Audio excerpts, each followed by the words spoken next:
जय माता दी भक्तजनों, कैसे हैं आप सब। एक बार फिर से आप सबका स्वागत है मेरे चैनल पर। आज इस वीडियो में मैं आपको नवरात्रि के में लगाई गई चौकी, अखंड ज्योत, उन सब के विसर्जन के बारे में विस्तार से बताऊंगी। नवरात्रि का सनातन धर्म में विशेष महत्व है और इसके 9 दिनों में माता दुर्गा के विभिन्न विभिन्न स्वरूपों की पूजा की जाती है। इस दौरान पूरी श्रद्धा भाव से कलश की स्थापना भी की जाती है। नवरात्रि में कलश की स्थापना के साथ साथ अखंड ज्योति भी प्रज्वलित की जाती है, जो पूरे 9 दिनों तक जलती है।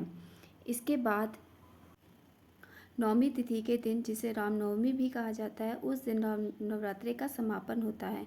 अक्सर हमारे मन में इस बात को लेकर जिज्ञासा होती है कि नवरात्रि के समापन के बाद बची हुई पूजन सामग्री, कलश, नारियल का क्या करना चाहिए, और यदि अखंड ज्योत जलाई है तो उसका विसर्जन कैसे करना है। नवरात्रि के दौरान जब पूरे 9 दिनों की पूजा का समापन होता है तो आपको 9वें दिन की यानी कलश पूजा, 9वें दिन के पूजा के बाद में कलश स्थान को वहाँ से थोड़ा सा हटा देना चाहिए। माता की मूर्ति को भी थोड़ा सा खिसका देना चाहिए। उसके बाद ही उसका विसर्जन करना चाहिए। कलश विसर्जन हमेशा हमें 9वीं तिथि में कन्या पूजन के बाद ही करना चाहिए। 9वीं तिथि के दिन कन्या पूजन होने के बाद आप कलश को विसर्जित करने के लिए सबसे पहले उसके ऊपर से नारियल को उठाकर अलग रख देंगे और नारियल में लगे पुलावे को हम हाथ में बांध सकते हैं और उस पर लगी चुन्नी को हम निकाल कर रख देंगे। कलश विसर्जन किसी भी नवरात्रि तिथि के समापन के बाद ही करना चाहिए। आप नवरात्रि के बाद 10वीं तिथि के दिन ही कलश विसर्जन भी कर सकते हैं। ध्यान रखें, कलश विसर्जन हमेशा शुभ मुहूर्त में करना चाहिए। जब आप कलश को माता की चौकी के पास से उठाएंगे तो नारियल को अलग करके इसे एक लाल कपड़े में बांधकर घर के मंदिर या तिजोरी में भी रख सकते हैं।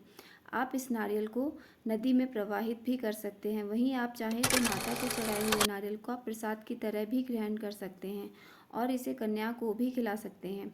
यदि आप नारियल को कपड़े में बांध कर रखेंगे तो इस नारियल का इस्तेमाल अगली बार नवरात्रि में किया जा सकता है। ध्यान रखें कि नारियल को कभी भी कचड़े वाले स्थान पर ना फेंकें और किसी भी अपवित्र स्थान जैसे बाथरूम के आसपास भी ना रखें।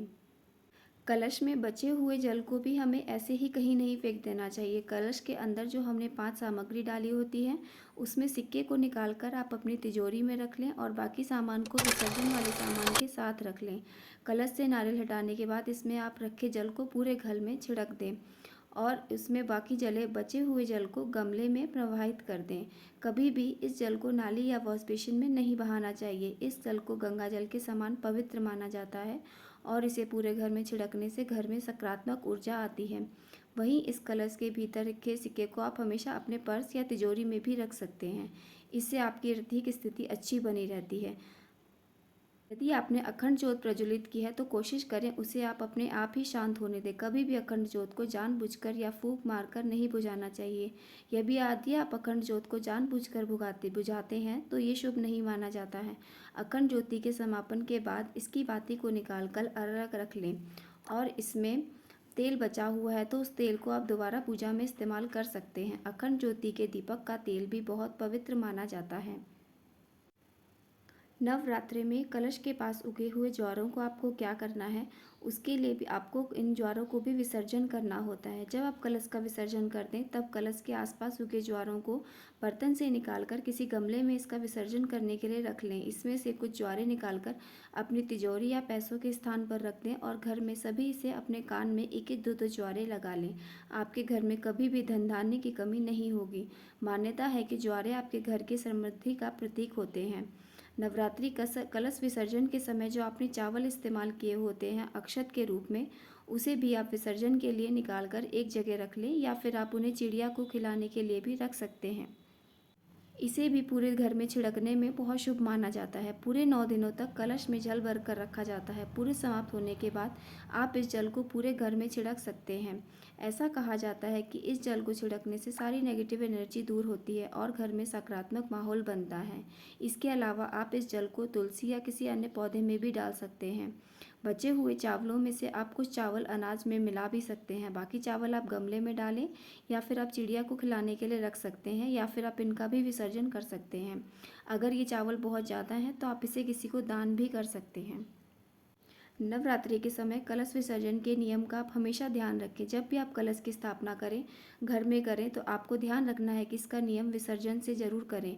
यदि आप इस कलश का विसर्जन नहीं करते हैं तो ये माता का अपमान होता है।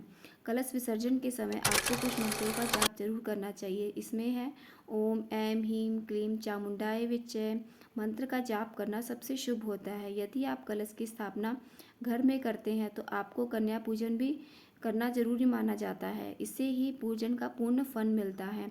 9 दिन के पूजन के बाद आपको नवमी या अष्टमी वाले दिन कन्या जरूर खिलानी चाहिए।